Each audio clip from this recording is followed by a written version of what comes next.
ಸಂಗೀತ ಶ್ರುತಿಯ ಒಂದು ವಿದ್ಯೆ, ಅದರಲ್ಲಿ ಒಂದು ತಾಧ್ಯಾತ್ಮತೆ ಇರಬೇಕು ಅನ್ನೋದು ನಮ್ಮ ನಿಯಮ. ಅಲ್ಲಿ ಯಾವಾಗಲೂ ನಾವು ಭ್ರಮೆಯಲ್ಲಿರ್ತೀವಿ, ಯಾವಾಗಲೂ ಭ್ರಮೆನೆ. ಏನೋ ಧ್ಯಾನ, ಏನೋ ಶಬ್ದ, ಏನೋ ಸಾಹಿತ್ಯ. ನಮ್ಮನ್ನ ಈಚೆ ಕರ್ಕೊಂಬರೋದು ಯಾರು ಅಂದ್ರೆ ಕಾಮಿಡಿ ಕಿಲಾಡಿಗಳು. ಏನಂದ್ರೆ ಬದುಕು ಭ್ರಮೆ ಅಲ್ಲಪ್ಪ, ವಾಸ್ತವ ಇದೆ. ಸ್ವಲ್ಪ ಜೀವನನ ಚಾಲಾಡಿಸಿ ಅಲ್ಲಾಡಿಸಿ ಬದುಕನ್ನ ವ್ಯವಸ್ಥಿತವಾಗಿ ಬದುಕೋದಕ್ಕೆ ವಾಸ್ತವತೆಯನ್ನು ತಿಳ್ಕೊಳ್ಳಿ ಅಂತ ಹೇಳೋದೇ ಹಾಸ್ಯ. ಈಗ ನಮ್ಮನ್ನು ನಗಿಸುವ ಈ ಮಹಾಸಂಭ್ರಮದಲ್ಲಿ ನಾವೆಲ್ಲ ಸೇರಿ ನಮ್ಮ ಹತ್ರ ಏನೇನು ಭ್ರಮೆಗಳಿತ್ತಲ್ಲ ಅದೆಲ್ಲ ಕಳ್ಕೊಳ್ಳೋದಕ್ಕೆ ನಾವು ಬಂದಿದ್ದೀವಿ. Okay VP. ಸರ್, ಈ ಸಂಭ್ರಮಕ್ಕೆ ಬಂದಿದ್ದೀರಿ. ಎಷ್ಟು ಸಂಭ್ರಮ ಇದೆ ಇಲ್ಲಿ ಅನಿಸ್ತಾ ಇದೆ, ಏನ್ ಅನಿಸ್ತಾ ಇದೆ ನಿಮಗೆ? ನನಗೆ ಇವತ್ತು ವಿಶೇಷ, ಯಾಕೆಂದ್ರೆ ಕಳೆದ ಅನೇಕ ಬಾರಿ ಈ ಮಹಾ ಸಂಭ್ರಮ ಮಹಾ ಸಂಗಮದಲ್ಲಿ ಕಾರಣಾಂತರಗಳಿಂದ ಬರ್ಲಿಕ್ಕೆ ಆಗ್ಲಿಲ್ಲ. ಬಟ್ ಇವತ್ತು ನನಗೆ ಬಹಳ ಆತ್ಮೀಯರಾದಂತಹ ನಮ್ಮ ಸಾಹಿತಿಗಳು ಭಟ್ ಸರ್ ನಮ್ಮ ಪಕ್ಕದಲ್ಲಿ ಇದ್ದಾರೆ, ರಕ್ಷಿತಾ ಮೇಡಮ್ ಇದ್ದಾರೆ, ಜಗ್ಗೇಶ್ ಸರ್ ಇದ್ದಾರೆ.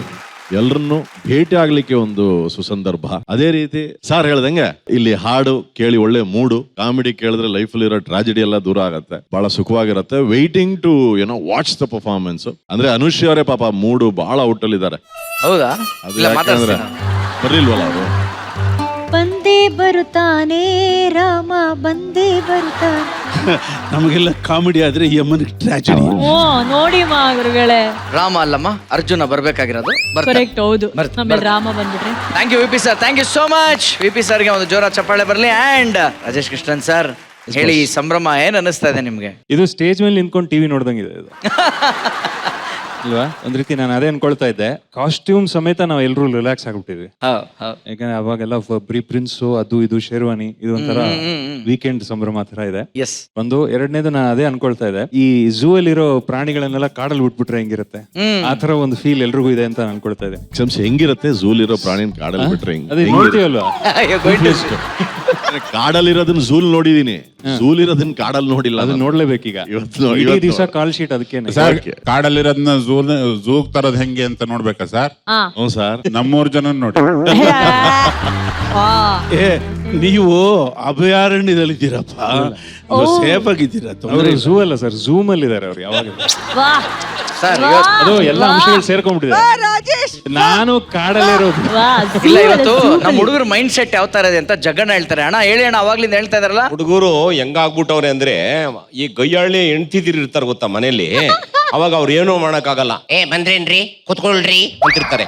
ಅವ್ರು ಊರ್ಗ್ ಹೋಗ್ಬಿಡ್ತಾರೆ ಗೊತ್ತಾ, ಅವ್ರು ಕಿಟಕಿ ಪಕ್ಕದ ಆಂಟಿ ನೋಡ್ತಾರೆ ಗೊತ್ತಾ, ಹೇಗಿದ್ರಿ, ಚೆನ್ನಾಗಿದ್ದೀರಾ, ಎಲ್ಲಿ ಸಿಗೋದೇ ಇಲ್ಲ ಅಂತ ಕುಂತಾರೆ ಗೊತ್ತಾ. ಆತರ ಇವತ್ತು ನಮ್ಮ ಹುಡುಗರ ಪರಿಸ್ಥಿತಿ ಆಗ್ಬಿಟ್ಟಿದೆ. ಬರೀ ಆ ಡ್ರಾಮಾನಲ್ಲಿ ನಮ್ಮ ಮಕ್ಕಳನ್ನೇ ನೋಡಿ ನೋಡಿ ಇವಾಗ ಆಮು ಅಂದ್ರೆ ರೈಟ್ ಸೈಡ್ ತಿರುಗ್ತಾರೆ, ಈ ಕಡೆ ತಿರುಗ್ತಾವೆ. ನಿಮಗೆ ಈ ಸಂಭ್ರಮಕ್ಕೆ ಬಂದು ಎಷ್ಟು ಖುಷಿ ಆಗ್ತಾ ಇದೆ ಹೇಳಿ? ನಮಗೆ ತುಂಬಾ ಖುಷಿ ಆಗ್ತಾ ಇದೆ. ನಮ್ಮ ವಿಷಯ ಬಿಡ್ಬೇಕಾಗುತ್ತೆ ನೀವು, ಯಾಕೆ ಅಂತಂದ್ರೆ ನಿಮ್ಮ ಮ್ಯಾಟ್ರಿಗೆ ನಾವು ಬರ್ತಾ ಇದೀವಿ. ಹೌದು, ಎಲ್ಲಿ ಬಂದಿಲ್ಲ. ಆನಂದ, ನಿಂತರ ಒಬ್ಬ ದಡ್ಡನ್ನ ಪ್ರಪಂಚದಲ್ಲಿ ನಾನು ನೋಡೇ ಇಲ್ಲ ಕೊಡ. ಯಾಕಣ್ಣ? ಅವ್ನು ಯಾವನ ಬಂದಿಲ್ಲ ಅಂತ ಅವನ ಬಗ್ಗೆ ಹೇಳ್ತೀಯ, ನೀನ್ ವಿಚಾರಿಸ್ಕೊಳೋದು ಕಲ್ತ್ಕೊಳ್ಳಲ್ಲ.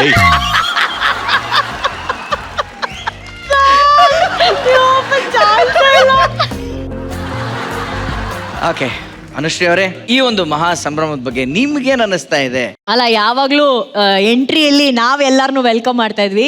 ಇದೇ ಫಸ್ಟ್ ಟೈಮ್ ನನಗೂ ಯಾರೋ ವೆಲ್ಕಮ್ ಮಾಡಿದಾರೆ, ನೀವು ವೆಲ್ಕಮ್ ಮಾಡಿದ್ದೀರಾ. ಸೊ ನನಗದು ಬಹಳ ಖುಷಿ ಆಯ್ತು ಆಂಕರ್. ಅಂಡ್ ನಮ್ಗೆ ಯಾವಾಗ್ಲೂ ಕಾಮಿಡಿ ಕಿಲಾಡಿಗಳು ಟೀಮ್ ಜೊತೆ ಇರೋದಂದ್ರೆ ಸಂತೋಷ. ಆಸ್ ಇಟ್ ಈಸ್ ಮತ್ತೆ ನಾನು ರಕ್ಷಿತಾ ಮ್ಯಾಮ್ ಮೀಟ್ ಆಗ್ತೀವಿ, ನಮ್ ಡಾರ್ಲಿಂಗ್ ರಕ್ಷಿತಾ ಮ್ಯಾಮ್ ಸಿಗ್ತಾರೆ. ಅಂಡ್ ಜಗ್ಗೇಶ್ ಸರ್ ಇದ್ ಕಡೆ ಅಳು ದುಃಖ ಅನ್ನೋ ಪದಕ್ಕೆ ಜಾಗನೇ ಇಲ್ಲ, ಅಲ್ಲಿ ಬರೀ ನಗುಗ್ ಮಾತ್ರ ಜಾಗ, ಸಂತೋಷ ನೆಮ್ಮದಿಗೆ ಮಾತ್ರ ಜಾಗ. ಏನ್ ಭಟ್ರ ಬಗ್ಗೆ ನಾವ್ ಹೇಳ್ಬೇಕಾಗೇ ಇಲ್ಲ. ಯೋಗರಾಜ್ ಭಟ್ ಸರ್, ಇವತ್ ನಾವೆಲ್ಲರೂ ಸ್ನಾನ ಮಾಡ್ಕೊಂಡ್ ಬಂದಿದೀವಿ ಅಂತ ಈ ಮೂಲಕ ಹೇಳೋದಕ್ಕೆ ಇಚ್ಛೆ ಪಡ್ತಾ ಇದ್ದೀನಿ. ಪೌಡರ್ ಹಾಕೊಳ್ಳಿತಲ್ಲ, ಯಾವಾಗ ಸಿಕ್ತಾಗ್ಲೂ ಸ್ನಾನ ಮಾಡಿದ್ರ ಬೇರೆ ಅವ್ರು ನೀವು ಮಾತಾಡೋದು ಬೇರೆ ಸ್ನಾನ. ಅಂತರಂಗ ಶುದ್ಧಿ, ಬಹಿರಂಗ ಶುದ್ಧಿ ಅಂತಾರಲ್ಲ. ಓ, ಎಲ್ಲೋ ಹೋಗ್ಬಿಟ್ಟು ನಾವೀಗ ಫ್ರೆಶ್ ಆಗಿ ಬೆಳಗ್ಗೆ ಎದ್ದ ಮಾಡೋ ಸ್ನಾನ. ಆನಂದ ಭಟ್ರ ಸ್ಟೋರಿ ಹೇಳ್ತಾವ್ರು, ಕೇಳು, ಅರ್ಥ ಮಾಡ್ಕೋ. Thank you so much judges. Yes please. Thank you.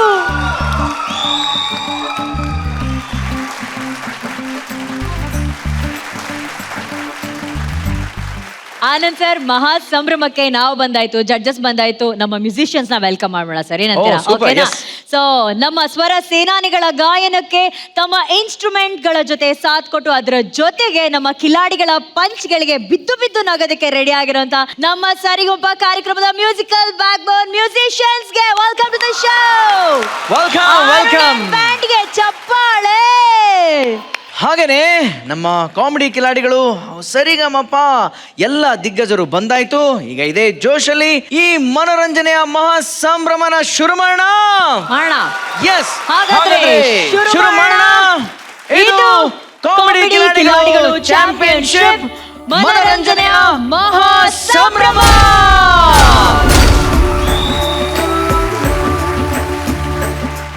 Shri ಹರ್ಷ ಹಾಗೂ ಕಂಪದ್ರಂಗಯ್ಯಗೆ ಬರ್ಲಿ ಜೋರ ಚಪ್ಪಾಳೆ. ಇದು ಇಷ್ಟು ರಂಗೇರಕ್ಕೆ ಕಳೆ ಕಟ್ಟಕ್ಕೆ ಮಹಾಗುರುಗಳು ಏನ್ ಏನು ಲಿರಿಕ್ಸ್, ಮಹಾಗುರುಗಳೇ? ಏನ್ ಕಂಪೋಸಿಂಗ್, ಯಾರು ಕೂರಕ್ ಆಗಲ್ಲ ಗುರುಗಳೇ. ಆ ತರ ಕಂಪೋಸ್ ಮಾಡಿದಿರಿ. ಸೂಪರ್ ಸೂಪರ್ ಲೈನ್ಸ್, ಒಂದೊಂದೊಂದೊಂದೊಂದೊಂದೊಂದು. ನೋಡಿ, ಅಷ್ಟು ಒಳ್ಳೆ ಕಂಟೆಂಟು, ಆ ಲೈನ್ಸು ಹುಟ್ಟೋದಕ್ಕೆ ಕಾರಣ ಯಾರು ಅಂತ ತಿಳ್ಕೊಂಡು ಅವ್ರಿಗೆ ಚಪ್ಪಾಳೆ ತಟ್ರಿ. ಅಲ್ಲಿ ಕೂತವಳು ನೋಡ್ರಿ, ಅವಳು ಓಹೋ, ಮಾಗರುಗಳೇ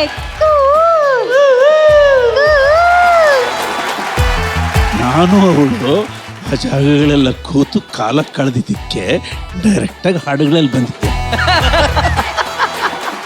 ಆಕ್ಚುಲಿ ಬರೆದಿದ್ದು 6 ಚರಣ, ಸೆಲೆಕ್ಟ್ ಮಾಡಿದ್ದು 2 ಚರಣ. ಓಹೋ. ಇನ್ನೂ 4 ಚರಣ ಇದಾವೆ. ಮೇಡಮ್ಗೆ ಜೋರ ಚಪ್ಪಾಳೆ ಲತಾ ಮೇಡಮ್ಗೆ. Yes please, absolutely. ಭಟ್ರೆ, ಹೇಗಿತ್ತು ಈ ಸಾಂಗ್? ಇಬ್ರು ಜಿದ್ದಿಗೆ ಬಿದ್ದು ಹಾಡಿದ್ರಿ ಕಣ. ಆ ಜಿದ್ ಇರ್ಬೇಕು. ಆಮೇಲೆ ಈ ನಗರ ಪ್ರದೇಶದಲ್ಲಿ ಲವರ್ಸಿಗೆ ಎಲ್ಲಿ ಕುತ್ಕೋಬೇಕು ಗೊತ್ತಾಗಲ್ಲ. ದೊಡ್ಡ ಪ್ರಾಬ್ಲಮ್ ಇದೆ. ಪಾರ್ಕಿಗೆ ಹೋಗಿ ಕುತ್ಕೊಂಡ್ರೆ ಒದ್ದೆಬ್ಬಿಸ್ತಾರೆ ಪೊಲೀಸು. ಕ್ಯಾಂಟೀನ್ ಅಲ್ಲಿ ಹೋಗಿ ಬೈಟು ಕಾಫಿ ಕೊಡ್ಕೊಂಡ್ರೆ 10 ನಿಮಿಷಕ್ಕೆ ಬಂದು ವೇಟರ್ ಹೇಳ್ತಾನೆ ಎದ್ದೋಗು ಅಂತ. ಈ ತರ ಎಲ್ಲಿ ಹೋದ್ರು ನಗರ ಪ್ರದೇಶದಲ್ಲಿ ಪ್ರೇಮಕ್ಕೆ ಜಾಗ ಇಲ್ಲ ಅನ್ನೋದನ್ನ ಅವತ್ತೇ ಯೋಚನೆ ಮಾಡಿ ಎಲ್ಲೋ ಪೇಜ್ ತರ ಬರ್ದು ಕೊಟ್ಟಿದ್ದಾರೆ ನೋಡಪ್ಪ ಮಹಾಗುರುಗಳು. ಇಲ್ಲಿ ಕುತ್ಕೊಳ್ರಿ, ಮುಂದೊಂದು ದಿವಸ ಇದು ದೊಡ್ಡ ಪ್ರಾಬ್ಲಮ್ ಆಗತ್ತೆ ಅಂತ ಗುರುಗಳಿಗೆ ಅವತ್ತೇ ಗೊತ್ತಿತ್ತು. ದೊಡ್ಡ ನಮಸ್ಕಾರ ಸರ್ ನಿಮ್ಗೆ. ನನಗೆ ಅದು ಎಷ್ಟು ಡೀಪ್ ಆಗಿ ಯೋಚನೆ ಮಾಡಿದ್ದಾರೆ ಅಂದ್ರೆ, ಒಂದು ಜಾಗದ ಗೈಡ್ ಪುಸ್ತಕದ ತರಾನು ಇದೆ. ಮತ್ತೆ ಲವ್ವಿಗೆ ಅಂತ ಎಂಡ್ ಆಗುತ್ತೆ. ಜೀವನ ಪ್ರೀತಿ ಅನ್ಕೋಬಹುದು, ಬರೀ ಗಂಡು ಹೆಣ್ಣಿನ ಪ್ರೀತಿ ಅಷ್ಟೇ ಅಲ್ಲದೆ ಬ್ರಿಲಿಯಂಟ್ ಆದ ಆ ಹಾಡಿಗೆ ಒಂದು ದೊಡ್ಡ ನಮಸ್ಕಾರ ಸಾರಿಗೆ. ಅಂದ್ರೆ ಮ್ಯಾಗ್ನೆಟ್ ತರ ಎಳಿಬೇಕು ಜನರನ್ನ, ವೇದಿಕೆ ಕಡೆ, ಟಿವಿ ಕಡೆ ಎಳಿಬೇಕು. ಆ ತರದ ಪರ್ಫಾರ್ಮೆನ್ಸ್ ಇತ್ತು. ಇಬ್ರಿಗೂ ಇಷ್ಟು ಎನರ್ಜಿ ತುಂಬಿ ಹಾಡಿದ್ದಕ್ಕೆ ಒಬ್ಬ ಕೇಳುಗಾಗಿ ನಮನ. Thank you. Thank you. ಈಗ ನಮ್ಮ ಮೈಸೂರಿನ ಹುಡುಗ ಮೈಸೂರಿನ ಗಾಯಕರು ವಿಪಿ ಸರ್.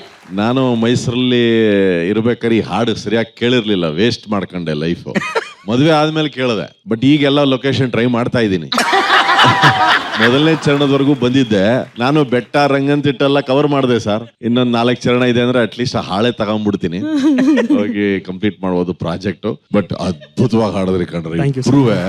ಓ ಮೈ ಗಾಡ್, ಫ್ಯಾಂಟಾಸ್ಟಿಕ್ ಪರ್ಫಾರ್ಮೆನ್ಸ್. ಬಹಳ ಎಂಜಾಯ್ ಮಾಡಿದ್ವಿ.